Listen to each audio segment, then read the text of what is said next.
উজ্জ্বলা আঁচনিৰ গেছ বিতৰণ অৰাজকতা প্ৰকৃত হিতাধিকাৰীক বঞ্চিত কৰি উজ্জ্বলা আঁচনিৰ গেছ ভোগ কৰি আছে মধ্যভোগী দালালে।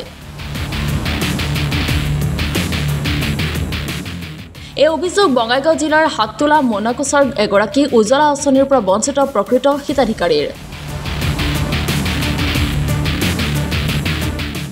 অভিযোগ অনুসৰি মোনাকোছা নিবাসী জিতিমান খাতুনৰ নামত 2021 চনতে পাণবাৰীৰ বগীদুৱাৰ স্থিত DWIHP গেছ গ্ৰামীণ বিতৰক এজেন্সিৰ পৰা লাভ কৰিছিল উজ্জ্বলা আঁচনিৰ গেছ। কিন্তু স্থানীয় মোনাকোছা নিবাসী তথা এজেন্সিটোৰ হোম ডেলিভাৰী কৰা লোক মাহাবুৰ ৰহমানে উক্ত গেছ হিতাধিকাৰীক নিদিয়াৰ অভিযোগ ভুক্তভোগী পৰিয়ালটোৰ। ইফালে মধ্যভোগী দালাল ৰূপী মহাবুৰ ৰহমানে জিলিমান খাতুনৰ ভাতৃ আমজাদ আলীৰ ভুৱা চহী কৰি গেছ উঠাই অনাৰ অভিযোগ উত্থাপন কৰিছে ভাতৃ আমজাদ আলীয়ে। এই ক্ষেত্ৰত দৰিদ্ৰ পৰিয়ালটোৱে ন্যায় পোৱাৰ লগতে মহাবুৰ ৰহমানৰ উচিত শাস্তি বিচাৰিছে সংবাদ মাধ্যমৰ জৰিয়তে।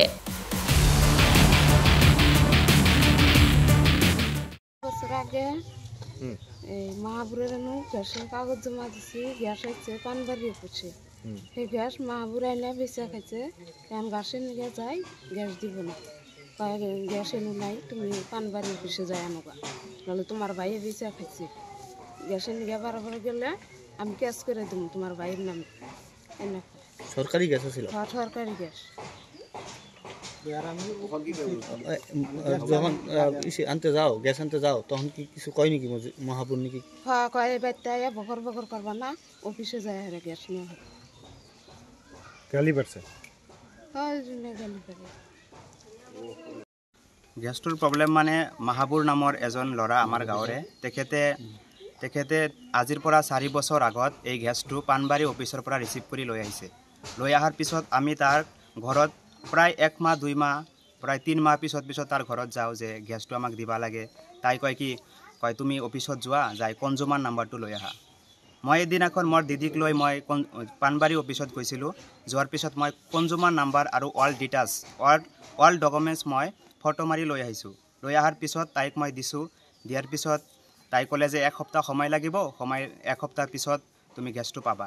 1 সপ্তাহ পিছত মই তাৰ ঘৰত গৈছোঁ, মোৰ দিদি গৈছে, মোৰ দিদিক পূৰা গালি গালাজ কৰি ঘৰৰ পৰা কৈছে যে তুমি আৰু ইয়াতে নাহিবা, তোমাৰ গেছটো দিয়া নহ'ব।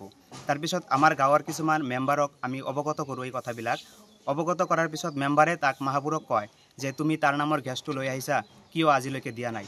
মাহাবুৰ তেতিয়া কয় কি আমজাদ মোৰ কথা কয় যে আমজাদ নামৰ ল'ৰাটো গেছটো উঠাই লৈ গৈছে। মোৰ ছিগনেচাৰটো তাই ডুপ্লিকেট কৰি মোৰ নাম লিখিছে আমজাদ, লাষ্টত ত লিখিছে, মোৰ নামত লাষ্টত আছে ধ। মোৰ ছিগনেচাৰটো নকল কৰি তাই এতিয়া মোক দোষী সাব্যস্ত কৰিছে। তুমি তো ছিগনেচাৰ অসমীয়াত নকৰা? মই কেতিয়াও ছিগনেচাৰ অসমীয়াত নকৰোঁ। 2013 চনৰ পৰা আজিলৈকে মই কোনো জাগাতে ছিগনেচাৰ অসমীয়াত কৰা নাই। অসমীয়াত কৈছিল? হয়, তাতে তাৰ ফাইলত তাৰ যিটো ফাইল আছে, ফাইলত অসমীয়াত ছিগনেচাৰ কৰা আছে। তুমি এনে কি কৰা ইংলিছত নেকি? হয়, মই ইংলিছত ছিগনেচাৰ কৰোঁ। আৰু এনেকুৱা হৈছে নেকি গাঁৱত? মই জানামতে মই যিটো ডিটেইলছ লৈ আহিছোঁ পাণবাৰী অফিচৰ পৰা, কিছুমান মোবাইল নাম্বাৰ আছে তাতে, মই ফোন কৰি সুধিছোঁ, তেওঁলোকক আজিলৈকে গেছ দিয়া নাই তেওঁলোকে। মই ফোন কৰি শুনিছোঁ, তাতে মোবাইল নাম্বাৰ আছে, মোবাইল নাম্বাৰত মই ফোন কৰি শুনিছোঁ। শুনাৰ পিছত তাই চব জাগাৰ পৰা ৰিপ্লাই আহিছে যে মোক আজিলৈকে গেছ দিয়া নাই। মহিবুৰৰ ঘৰ ক'ত? আমাৰ গাঁৱতে, মোৰ ঘৰৰ ওচৰতে ঘৰ। গাঁৱটো কি গাঁও? মোনাকোছা গাঁও, মোৰ গাঁৱৰ নাম মোনাকোছা, জিলা বঙাইগাঁও। এতিয়া কি বিচাৰ? এতিয়া মই এইটোই বিচাৰোঁ যে আমাৰ গেছটো যাতে তাই সোনকালে দি দিয়ে, এইটো মই বিচাৰোঁ। এইটো SP গেছ, চৰকাৰী গেছ এইটো হয়।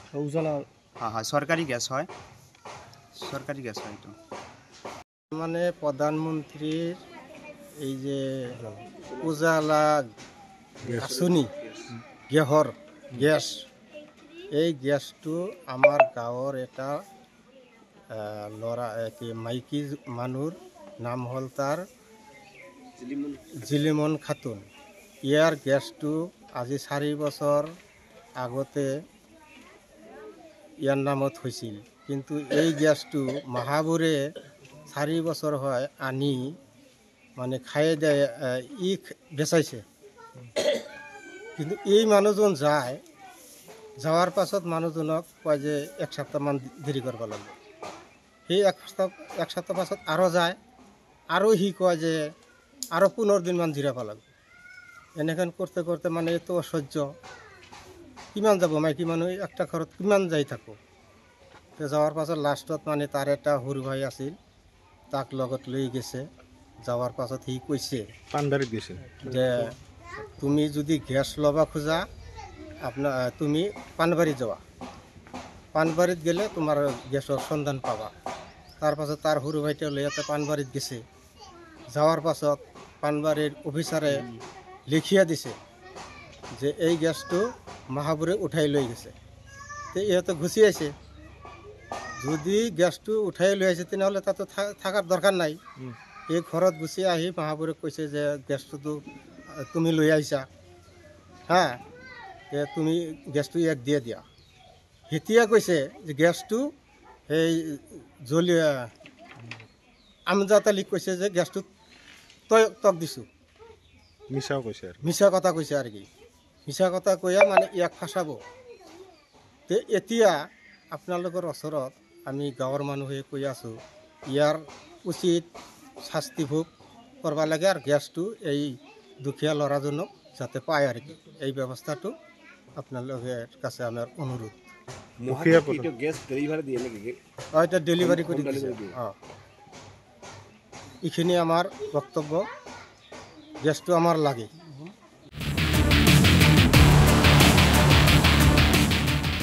News desk ৰিপাব্লিকানি।